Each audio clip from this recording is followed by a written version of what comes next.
नमस्कार दोस्तों, आप लोगों का हमारे इस यूट्यूब चैनल पर स्वागत है। आज हम सीटेट का मैथ सॉल्व करेंगे, प्रीवियस ईयर क्वेश्चन। जैसा कि आप लोग यहाँ देख रहे हैं, यहाँ लिखे हैं सीटेट 2023 मैथ प्रीवियस क्वेश्चन। 2011 का प्रीवियस क्वेश्चन हम सॉल्व करेंगे और इसमें हम लिख भी दिए हैं क्वेश्चन, प्रीवियस क्वेश्चन। और जो मैथ का आता है 30 नंबर का, उसमें 15-15 नंबर में डिवाइड होकर आता है। 15 नंबर मतलब रहेगा 30 नंबर साथ ही, पर 15 नंबर जो रहेगा पेडागाजी रहेगा। उसमें पेडागाजी और मैथ हम दोनों बताएंगे। एक इस बुक से हम सॉल्व करेंगे। जो देख रहे हैं आप लोग, मतलब ये सबको मालूम है, ये बुक सब लोग सबके पास होगा। यूथ का है, यूथ कंपटीशन का। इसमें हम सीटेट का देखेंगे 2011 से। जो मैथ है 2020 तक दिया है, उसको हम सॉल्व करेंगे डेली, एक एक वीडियो इसमें। तो ये है सीटेट 2011 का पेपर। पहले आप लोगों को हम दिखा देते हैं 2011। देखिए, आप लोग देख सकते हैं 2011 का पेपर ये है। केंद्रीय शिक्षक पात्रता सीटेट 2011 प्राथमिक स्तर, ये पेपर है बाल विकास का। पहला सेक्शन बाल विकास होता है, तो इसमें हमें मैथ सॉल्व करना। दूसरा सेक्शन ये यहाँ है, दूसरा सेक्शन। देखिए, जो क्वेश्चन इसमें दिखा रहे हैं ना, वही हम इस बोर्ड पर लिखे हैं, इसे हम सॉल्व करेंगे। तो चलिए अब हम सॉल्व करते हैं। पहला क्वेश्चन ये है, एक पासे के विपरीत फलक की, इसमें भी वही चीज लिखा है, विपरीत फलकों की संख्याओं का योगफल 7 होता है, तो निम्नलिखित में से कौन सा पासा में सही होगा। मतलब एक पासा दिया गया जिसके विपरीत फलकों का योग 7 है, तो कह रहा है कौन सा सही होगा। ऑप्शन इसमें दिया 1 2 3 4, 4 ऑप्शन दिया है। इसमें हमें बताना होगा कौन सा सही। तो पहला ऑप्शन देख लेते हैं। पहले पासा में विपरीत कैसे देखते हैं उसे बताते हैं। जैसे 2 है, 2 के विपरीत, 2 के विपरीत कौन सा होगा। देखिए, इसमें एक गैप करके विपरीत होता है, ये 2 का अपोजिट 1 होगा। अब इस जैसे 2 का अपोजिट 1 होगा, उसी तरह ये 3 का अपोजिट 6 होगा। ये होता है विपरीत, ऐसे हमें। और जो ऐसे सामने सामने, जैसे 4 का विपरीत ये वाला होगा 5। इसी तरह ये जैसे 3 है, इस 3 का विपरीत होगा, इस 3 का विपरीत एक गैप करके, मतलब ये होगा 4। और इस 1 का विपरीत ये होगा 6, एक गैप करके। और हमेशा जैसे इस तरफ जो बाहर की तरफ दिखता है, जैसे 2 और 5 है, ये आपस में विपरीत। आप लोगों को ये चीज़ समझ में आ गया होगा विपरीत क्या होता है। अगर नहीं समझ में आया तो एक और बताते हैं। जैसे ये बाहर की तरफ ये है विपरीत, अब 3 का विपरीत होगा, एक गैप करेंगे इसमें, 3 के बाद 1 है, इसे नहीं लेंगे, 4 होगा। 1 का विपरीत एक गैप करके 2 होगा, ऐसे विपरीत। तो ये चीज़ तो समझ में आ गया होगा। अब कह रहा है कि विपरीत का योग 7 है, तो अब हमें वैसा ऑप्शन ढूंढना है जिसका योग 7 हो विपरीत का। तो पहला देखेंगे, 2 का विपरीत 1 है, 2 और 1 दोनों जोड़ेंगे ना तो 3 होगा, 7 नहीं होगा। तो ये तो पहला तो गलत हो गया। फिर 3 का विपरीत 6 है और ये जोड़ेंगे तो ये भी 7 नहीं होगा, तब भी गलत।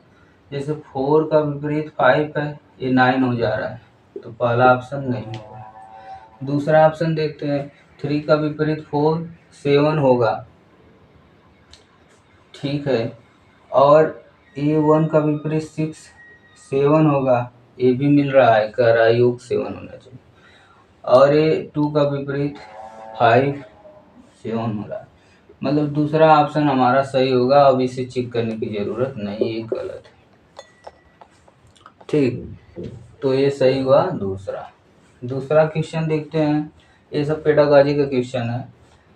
दूसरा क्वेश्चन, गणित करने की युक्ति के रूप में सवाल हल करना में शामिल है।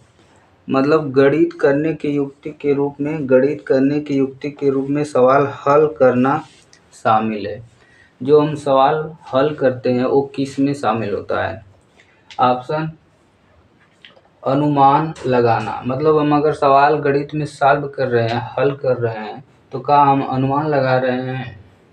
दूसरा, व्यापक है ये चीज़। तीसरा, हल पर पहुंचने के लिए संकेतों का प्रयोग। मतलब जो हम सॉल्व कर रहे हैं ना, गणित करने की युक्ति जो होता है, ये कह रहा है कि हल पर पहुंचने के लिए संकेतों का प्रयोग, हम संकेत का प्रयोग करते हैं, ये कह रहा है। सवाल हल करना, जो सवाल हम हल कर रहे हैं उसकी बात कर रहे हैं, उसे पूछ रहा है। तो क्या हम जब सवाल हल करते हैं तो संकेतों, देखिए, हल पर पहुंचने के लिए संकेतों का प्रयोग करते हैं, तो सही है कि प्रयोग करते हैं, लेकिन सिर्फ हम संकेतों तक ही नहीं सीमित रहते हैं। अब ये है चौथा, क्रियाकलाप आधारित उपागम। मतलब अगर हम सवाल सॉल्व कर रहे हैं तो उसमें हम क्या कर रहे हैं? क्रियाकलाप कर रहे हैं। क्रियाकलाप करेंगे तभी ना सवाल सॉल्व होगा। जैसे पहला कोई भी सवाल है, उसमें हम कुछ करेंगे तभी ना सॉल्व होगा। ये कह रहा है कि सवाल हल करना क्या कहलाता है? तो अगर हम सवाल हल कर रहे हैं तो ये कहलाता है क्रियाकलाप आधारित उपागम। मतलब हम क्रियाकलाप कर रहे हैं, सवाल को हल कर रहे हैं तो क्रियाकलाप कर रहे हैं। पहला, अनुमान लगा रहे हैं, ये बिल्कुल गलत। हम सवाल हल कर रहे हैं, अनुमान नहीं लगा रहे हैं। व्यापक, ये भी गलत। हल पर पहुंचने के लिए हम सिर्फ संकेतों का प्रयोग कर रहे हैं। संकेत का क्यों प्रयोग करेंगे? उसमें संकेत लिखा रहेगा।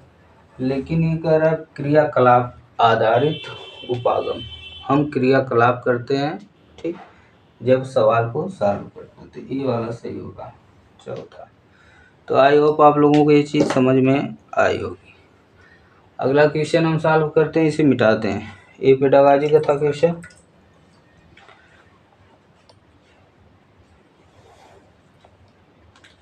तो अगला क्वेश्चन देखिए, थोड़ा सा कि बोर्ड बहुत छोटा सा है, इसलिए लिखने में प्रॉब्लम होती है ना। तो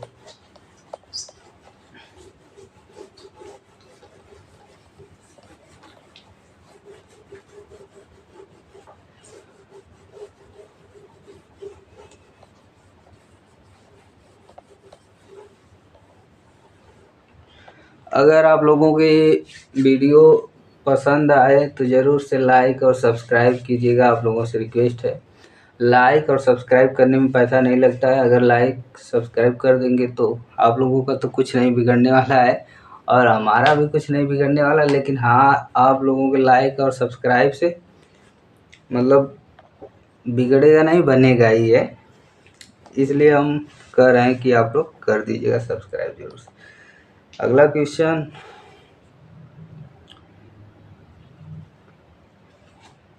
गणित में निदानात्मक परीक्षण का उद्देश्य है। हम क्वेश्चन लिख लेते हैं, उसके बाद गणित में निदानात्मक परीक्षण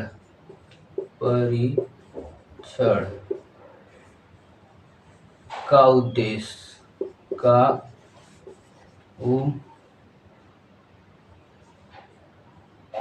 उद्देश्य है। ऑप्शन,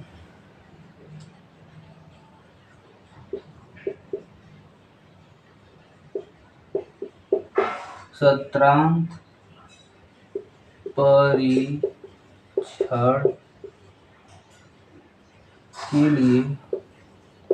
के लिए प्रश्न पत्र की योजना बनाना। प्रश्न पत्र की योजना बनाना।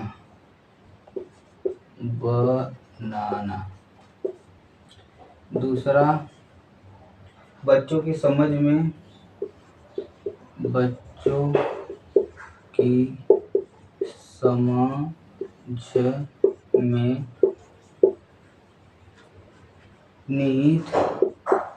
निहित रिक्तियों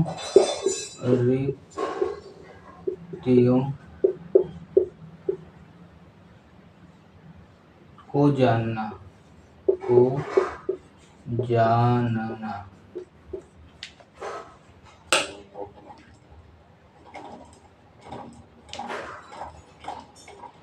तीसरा ऑप्शन, अभिभावकों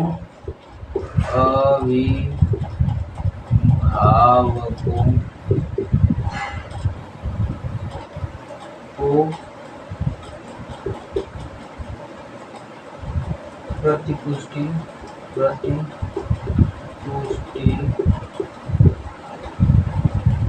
देना। चौथा ऑप्शन जो है, प्रगति पत्रक को भरना।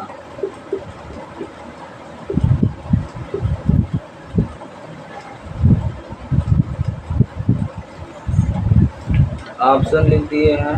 अब इससे देखेंगे गणित में निदानात्मक परीक्षण का उद्देश्य है। अगर हम क्वेश्चन ये है कि गणित में निदानात्मक परीक्षण का उद्देश्य क्या है, जो हम उसका निदान करते हैं गणित में, उसका उद्देश्य क्या है। मतलब अगर गणित में निदान कर रहे हैं तो मेन उद्देश्य क्या है, ये पूछ रहा है।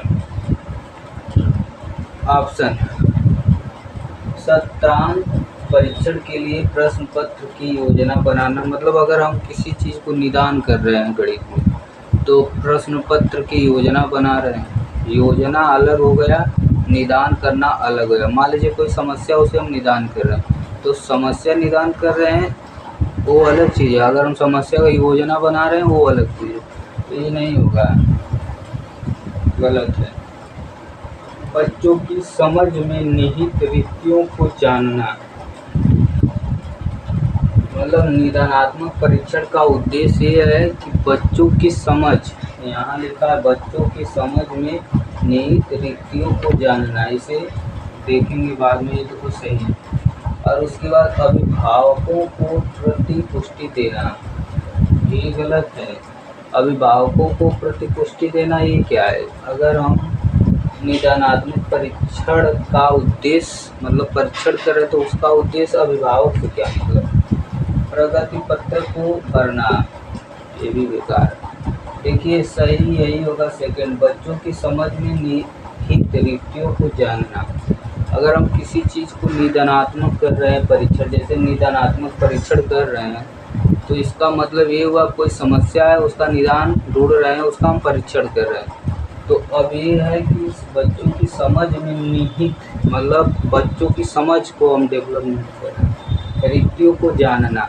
अगर बच्चों की जो समझ में निहित, मतलब अगर हम उनका जो प्रॉब्लम है उसे समझेंगे ही नहीं, जानेंगे ही नहीं, तो हम क्यों करेंगे निदानात्मक परीक्षण। निदानात्मक परीक्षण तभी करते हैं जैसे बच्चों की समझ में निहित रिक्तियों को जानना। बच्चों की जो समझ में होता है जैसे निहित रिक्तियों को जानना, मतलब हमें उनको जानना है, इसलिए ये वाला सेकंड वाला ऑप्शन ए पेडागॉजी का क्वेश्चन था।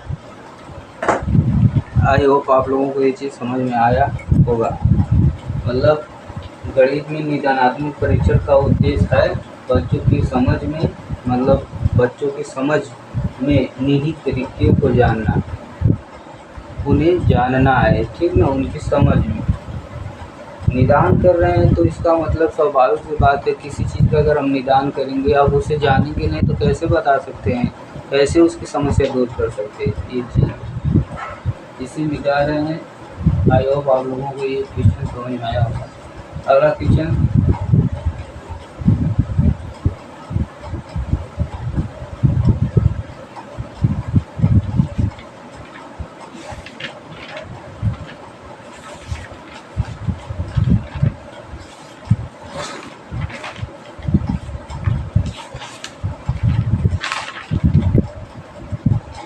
अगला क्वेश्चन है और लास्ट एक क्वेश्चन है।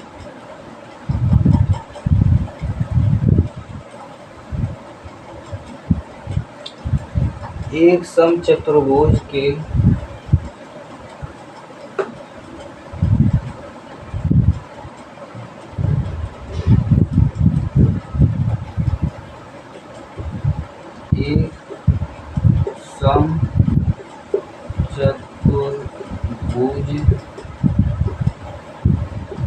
के विकर्णों की लंबाई विकर्णों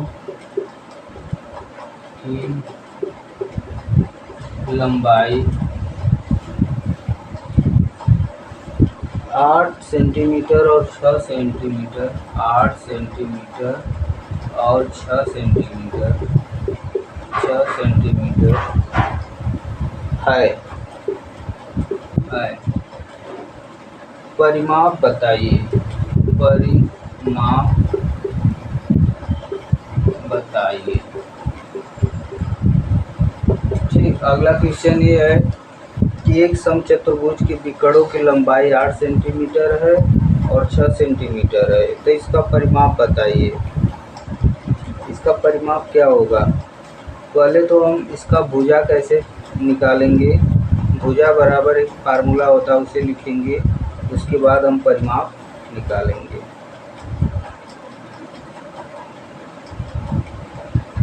ये है समचतुर्भुज, ठीक है ना। भुजा का एक फार्मूला होता है समचतुर्भुज के लिए। भुजा बराबर हाफ रूट में d1 का स्क्वायर प्लस d2 का स्क्वायर। ठीक है, इसे हम देखेंगे और इसे लिखेंगे। इस क्वेश्चन में दिया है एक समचतुर्भुज के विकर्णों की लंबाई 8 सेंटीमीटर 6 सेंटीमीटर। तो विकर्ण d1 बराबर 8 सेंटीमीटर और d2 बराबर 6 सेंटीमीटर। ठीक, भुजा बराबर होता है 1/2 रूट में d1 का स्क्वायर प्लस d2 का स्क्वायर। अब इस फार्मूले से हम इस क्वेश्चन को सॉल्व कर लेंगे।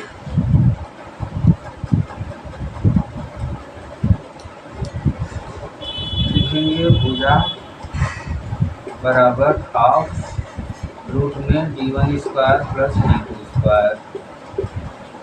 हाफ d1 स्क्वायर मतलब 8 का स्क्वायर प्लस 6 का स्क्वायर रूट में हाफ 8 का 64 होगा, 6 का 36 होगा।